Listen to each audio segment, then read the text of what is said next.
Тоң районундагы Жумаев Мырзабек атындагы жалпы орто билим берүү мектебинин тарых мугалими Абдрахманова Наргиз Кылычбековна.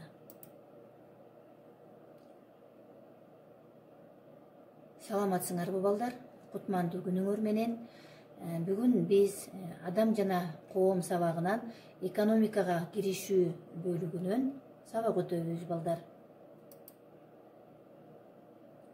Бүгүнкү сабакты баштаардан мурда силер менен бирдикте алтын эрежени кабыл алып алалы. Сабакка кечикпей толук катышабыз. Берилген тапшырмаларды так жана убагында аткарабыз. Өз оюбузду эркин айтабыз. Бири-бирибиздин оюбузду сыйлайбыз. Бүгүнкү сабакта өтө турган темабыз балдар акча рыногу жана инфляция. Сабактын максаты Кыргызстандын акчасынын тарыхы, акчанын эмиссиясы жана улуттук валютаны жүгүртүүгө чыгарууга түшүнүк алабыз. Акча бир катар функцияларды аткарат.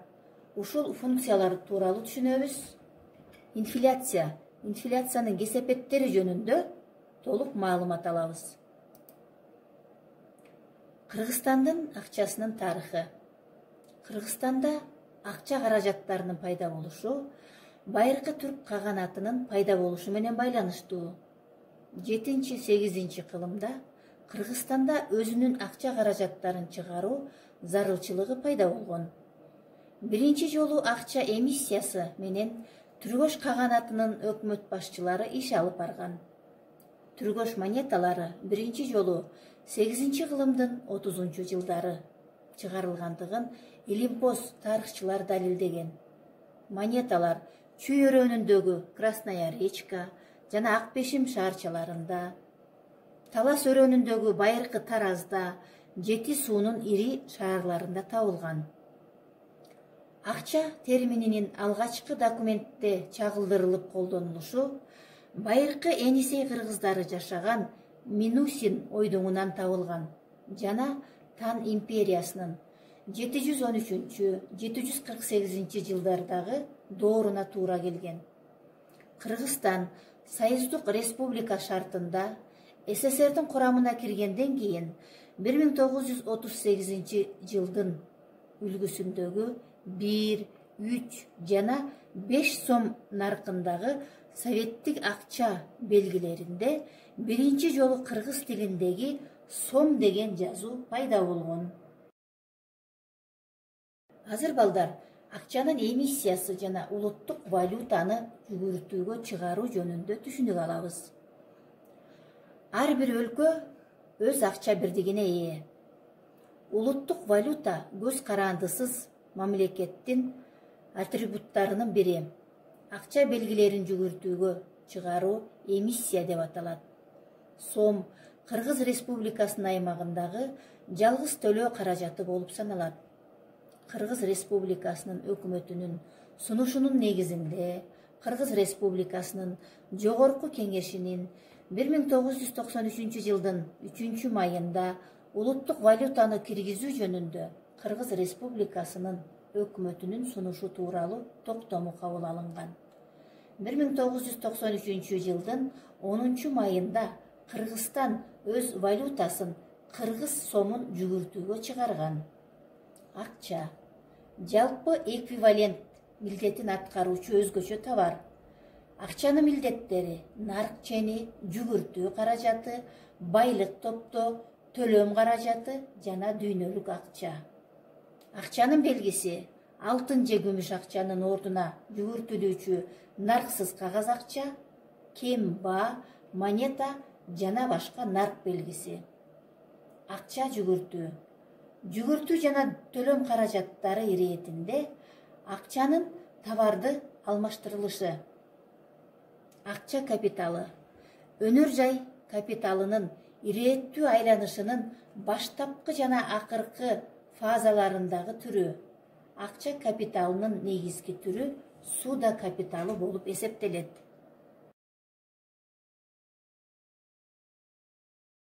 Акчанын мааниси. Акча бир катар функцияларды аткарат. Биринчи, алмашуу, жүгүртүү каражаты катары. экинчи төлөм каражаты катары, үчүнчү нарк өлчөмү катары, төртүнчү байлык топтоо, сактоо каражаты катары, бешинчи дүйнөлүк акча катары. Акча рыногу суудалык капиталдар рыногунун бир түрү.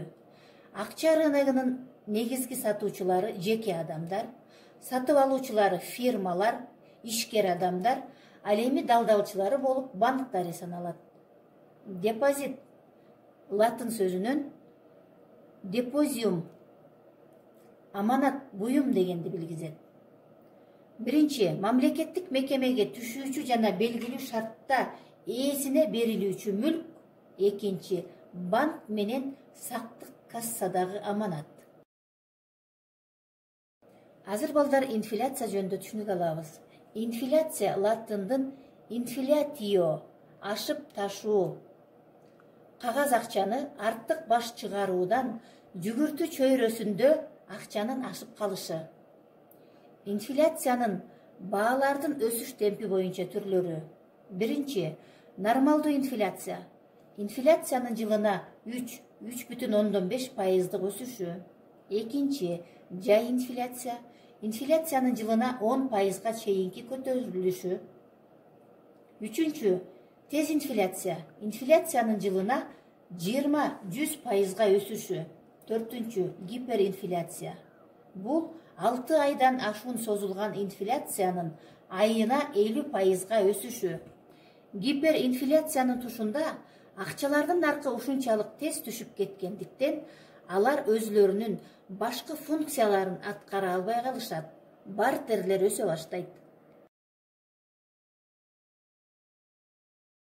Инфляциянын кесепеттери.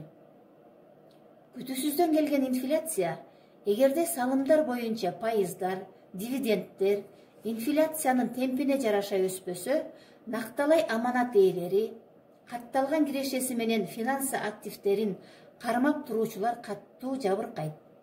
Инфляциядан, эгерде кредит боюнча пайыздарды тактоодо инфляциянын темпи эсепке алынбаса, кредиторлор жапа чегишет. Бирок күтүүсүз инфляция кредиттердин эсебинен карыз алуучуларга пайда алып келет. Жалпысынан микроэкономикалык кырдаал начарлайт. Экономикалык өсүш басаңдайт. Инфляцияны токтотуу өтө кымбатка түшөт. Бул өндүрүштүн төмөндөшү жана жумушсуздук, коомдук кирешелердин деңгээли боюнча эл кескинжиктеле баштайт.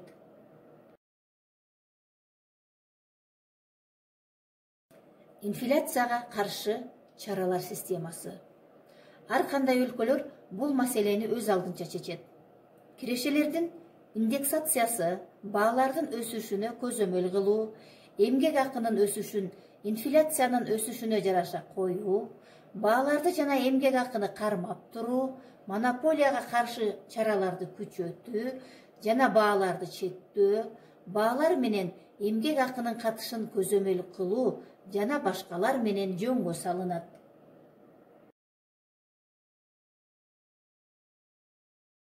Бүгүнкү сабакты жыйынтыктайбыз балдар. Экономикалык өсүштү камсыз кылуу ар бир өлкөнүн башкы милдети. Анын 3 түрү бар. Экстенсивдүү, интенсивдүү жана аралаш, реалдуу. Өлкөнүн экономикалык өнүгүшүндө циклдуу байкоого болот. Ар бир цикл 4 фазага ээ. Биринчи, ишкердиктин жигердүүлүктүн туу чокусу. Ишкердиктин жигердүүлүктүн төмөндөсү. Үчүнчү, депрессия. Төртүнчү, жандануу. Экономиканы жандандырууда төмөнкү мыйзам ченемдүүлүктөрдү эске алууга тийишпиз. Алар: суроо талап сунуш жана тең салмактуулук мыйзамдары. Экинчи, эмгек рыногу, жумушсуздуктун негизги түрлөрү: фрикциялык, структуралык, циклдык жана жабык жумушсуздук. Үчүнчү, жер рыногу жана анын функциялары. Жер рыногунун мүнөздөмөсү, жер рыногун сегменттештирүү, жиктөө, жерлерди ижарага берүү, алуу, жердин наркы жана баасы. Төртүнчү, капиталдар рыногу, акча рыногу жана инфляция. Мамлекет экономикалык өсүштүн жогорку факторлорун эске алып, өзүнүн тейлөө функцияларын так аткарганда гана элдин турмушун жакшыртууга жетише алат. Бүгүнкү тема боюнча балдар, силерге үйгө тапшырма берем. Бул жерде мен 5 суроо жаздым балдар. Биринчи, акча кандай функцияларды аткарат? Экинчи, инфляция деген эмне жана анын кандай түрлөрү болот? Үчүнчү, жумушсуздук деген эмне жана анын кандай түрлөрү болот? Төртүнчү, экономикалык өсүштүн факторлору жана типтери деген эмне? Бешинчи, Кыргызстандын улуттук валютасы качан жүгүртүүгө чыгарылган? Ага эмне түрткү болгон? Мына ушул суроолор боюнча бирден суроого видео ролик даярдайбыз балдар. Бүгүнкү сабакка көңүл буруп катышканыңарга рахмат. Саламатта калгыла.